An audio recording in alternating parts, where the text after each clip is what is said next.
Belgium, a small country in the heart of Europe, famous for its delicious chocolate, crispy waffles, and stunning medieval cities.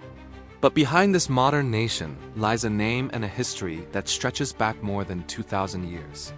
Where did the name Belgium come from? Who were the people behind this name?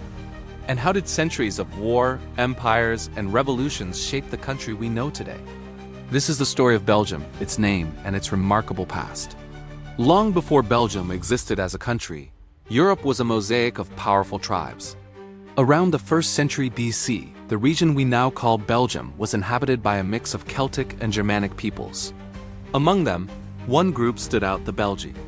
They lived in the lands between the rivers Rhine, Seine, and Meuse, occupying parts of modern-day Belgium, northern France, and the southern Netherlands. These lands were rich, strategically important, and constantly fought over. The Belgae were renowned as fierce and determined warriors. Ancient historians noted that they were tougher and more resistant to outside influence, particularly from the Romans, than other tribes in the region. Their society was tribal, built on clan loyalty, agriculture, and a strong warrior culture. They defended their lands with a courage that would soon become legendary. Their name Belgae was destined to become immortal.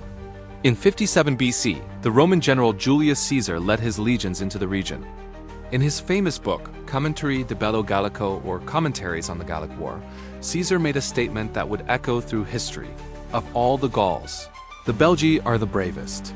After a series of fierce and bloody battles, the Romans conquered the area. They established a new province and named it Gallia Belgica. This was the first official use of the name that would centuries later become Belgium. Under Roman rule, the region was completely transformed. An extensive network of roads was built, connecting the area to the rest of the vast empire. Cities like Tongeren and Tournai began to flourish, and trade expanded dramatically, bringing new goods and ideas. The Latin language spread, becoming the language of administration and commerce. However, Roman culture didn't simply replace the local traditions. Instead, it mixed with them, creating a unique Gallo-Roman identity. Throughout these centuries of Roman control, the name Belgica remained alive, a constant reminder of the land's original inhabitants. By the 5th century, the mighty Roman Empire began to crumble. Germanic tribes, most notably the Franks, swept across the frontier and took control of the region. The area that was once Gallia Belgica became a core part of the Frankish kingdom, and later, the Holy Roman Empire. Even as political power shifted and new rulers came and went, the historical identity of the land, rooted in its ancient name, endured. During the Middle Ages, the region we now know as Belgium blossomed into one of Europe's wealthiest and most dynamic areas. Cities like Bruges, Ghent, and Antwerp became bustling centers of global trade and finance. Their canals were filled with ships, and their markets teemed with merchants from all over the known world. Politically, the territory was ruled by a succession of powerful European dynasties. First came the Dukes of Burgundy, who presided over a golden age of art and culture. Then, through royal marriages, the lands passed to the Spanish Habsburgs, and later to the Austrian Habsburgs. Each empire left its distinct mark on the architecture, art, and culture of the region, but none could erase the ancient name that was so deeply rooted in its history. Through the 16th, 17th, and 18th centuries, the area was known as the Spanish Netherlands, and then the Austrian Netherlands, often becoming a battleground for Europe's great powers. After the final defeat of Napoleon at the Battle of Waterloo in 1815, the great powers of Europe redrew the map. In an effort to create a strong buffer state against France, Belgium was merged with its northern neighbor to form the United Kingdom of the Netherlands. However, this union was fraught with problems from the start. Deep religious, cultural, and political differences created constant tension. The southern provinces, which were predominantly Catholic and French-speaking, felt marginalized by the Protestant Dutch-speaking north. In 1830, these tensions boiled over. A revolution erupted in Brussels.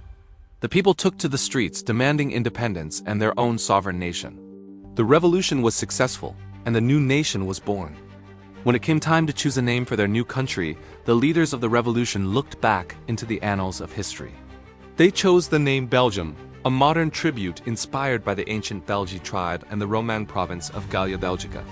On July 21, 1831, Belgium officially became an independent constitutional monarchy. and a new chapter in its long history began. In the decades that followed, Belgium grew into a modern industrial state. Despite its small size, it became a major colonial power and played a crucial role on the world stage. It is a nation of incredible complexity, with multiple languages, Dutch, French, and German, and diverse cultures coexisting within its borders. Today, Belgium stands as the political heart of Europe.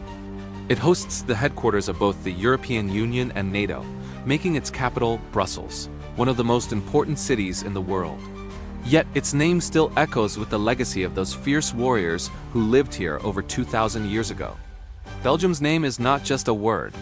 It is a bridge connecting the ancient tribes of Iron Age Europe to the modern, integrated continent of the 21st century. From the brave Belgae through the Roman Empire, the grand courts of medieval dukes, and the struggle for independence, the story of Belgium proves that even a small country can carry a powerful and enduring legacy. Thank you so much for watching. If you found this journey through history interesting, please hit the like button and subscribe to our channel for more stories about the fascinating past that shaped our world. We'll see you in the next video.